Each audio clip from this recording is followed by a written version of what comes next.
you really need to have activity and jump in your canter in order to collect the canter and also in order to ride any movement. So if you want to ride pirouettes, if you want to ride flying changes, any of that, you have to be able to create activity and power in your canter.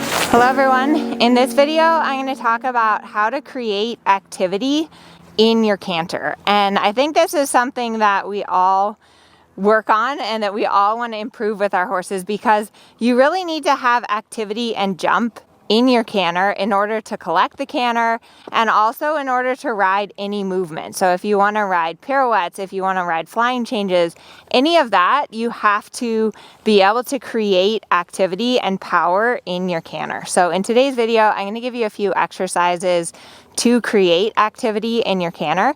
Also, check out the description. I'm doing a free webinar on pirouettes. And so creating activity in your canter is a prerequisite to that. But if you are starting to work on pirouettes, either walk pirouettes or canter pirouettes, definitely RSVP and come to that webinar. All right, so this is Mercurio today, and I've already warmed him up a bit. So I'm just gonna start off, and the first thing that I'm gonna talk about are the aids to create activity in the canter. So I'm going to go ahead and pick up the canter. The aids for the canter are inside leg at the girth, outside leg behind the girth, and having your horse bending around your inside leg. Of course, he's anticipating a bit, so I'm going to just put him in shoulder in, make him wait there, and canter. Good boy.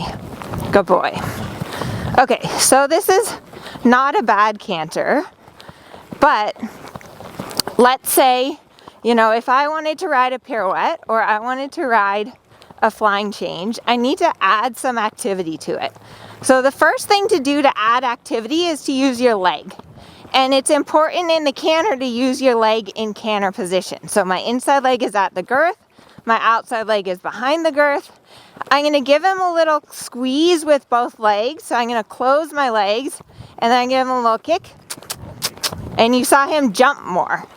It's really important that when you feel that jump, you immediately follow with your seat. So let me show you again. When I go between the cones, I'm going to give him a little kick, although he already has more activity. Kick, kick, kick, kick, and follow. And then once I follow, my outside rein a little bit half halts, because when we think of activity, we want jump. We don't want the canter to just get long and flat. So it's like kick, kick, half halt, kick, kick, half halt, kick, kick. Good boy. So you can see how his canter now is like a lot more powerful. Like it's jumping, jumping, jumping. I can hear in the rhythm of the canter, the rhythm is a little bit more powerful. The tempo has gotten quicker. There's more jump. It's taking my hips more. So that's really how you create activity, is leg to get the energy, seat to follow that swing, and then your rein to half halt. Boy. If this doesn't work for you, another great exercise to create activity in the canter is a little bit of a rubber band exercise where you go forward for 5 and then collect for 5 strides. So here we go. 1, 2, 3, 4, 5, half halt, 2, 3, 4, 5, 1, 2, 3, 4, 5. He's not really half halting very well, that's why I was laughing. So I'm gonna, there, good. 1, 2, 3, 4, 5, half halt, 2, 3, 4, 5, 1, 2, 3, 4, 5, half halt, 2, 3, 4, 5, 1, 2, 3, 4, 5, half halt, 2, 3, 4, 5. Good boy. So basically, in that exercise, I'm going forward for 5 canter strides and then collecting for 5 canter strides.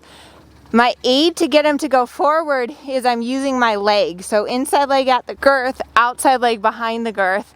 When you're trying to create activity in the canter, depending on your horse's temperament. So if your horse is kind of lazy and they're not really quick enough, a lot of times what I'll do with both legs is I'll go leg, leg, leg, leg, like quick like that, leg, leg, leg, leg, and then follow through with my seat, because the quickness of the leg makes your horse jump a little bit quicker.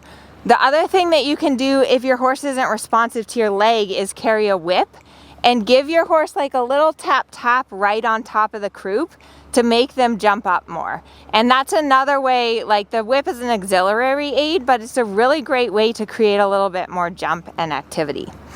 Okay, so I've explained the aids. I gave you the five forward, 5 collect, 5 forward, 5 collect, which is a really good exercise, and it's quick, but it really helps you to feel how much you need those transitions. And then the last exercise are walk-canter transitions. These transitions can be a little bit tricky with Mercurio because he really starts to anticipate them.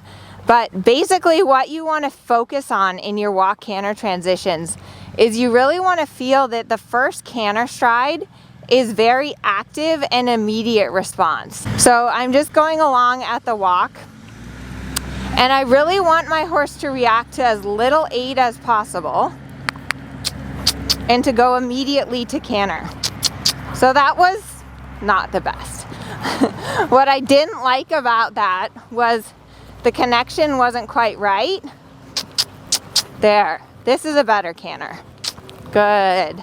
The connection wasn't quite right, and he went a little crooked, like he fell out through his left shoulder. So I'm gonna try again. No, stay between my legs. Canter. There, that was better. You saw in that one how he kind of like jumped a little more up. It was a more honest response. And then now I have plenty of activity, but he's starting to get a little heavy and strong. Now it's better. So that's kind of the thing that happens is like you get more energy, but then you have to balance the energy. So I'm using my seat, I'm half halting with my reins. Good boy. Now just walk. No, shoulder in, balance, canter. Good boy. That was nice. So what you want to feel in the walk to canter transition is you really want to make sure that the first stride is a canter stride. A lot of times horses, that first stride, they'll do like a half of a trot stride. So what I'm focusing on in the walk canter transition is that I really feel when I ask for canter, I want to feel behind the saddle that the horse really answers me there, that the first stride that they come through with an active hind leg. Good boy. And these transitions are super hard, right? Because the walk has no impulsion in it. Good. So you're going from a gait, good boy, that has no impulsion in it to a very active collected canter. And literally, you need to practice millions of these transitions. Like your walk canter transition is the key to establishing activity in your horse's canter.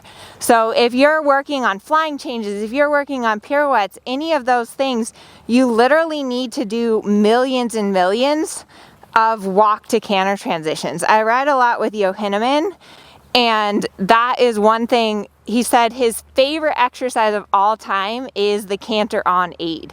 So it's really working on this responsiveness, like you're at a calm, relaxed, collected walk from a very light aid, your horse picks up the canter immediately. So I hope that you'll give this exercise a try and that these tips help you to improve the activity in your canter. Also, please, please, please check out in the description box, come to my webinar on pirouettes. Pirouettes are so beautiful and so complicated and fun to ride. So inside the webinar, I'm gonna really break it down for you, give you the aids for the pirouettes, give you specific exercises to really develop the pirouettes, and it's gonna be just a great time. So I hope to see you at the webinar, and let me know in the comments if you enjoyed this video.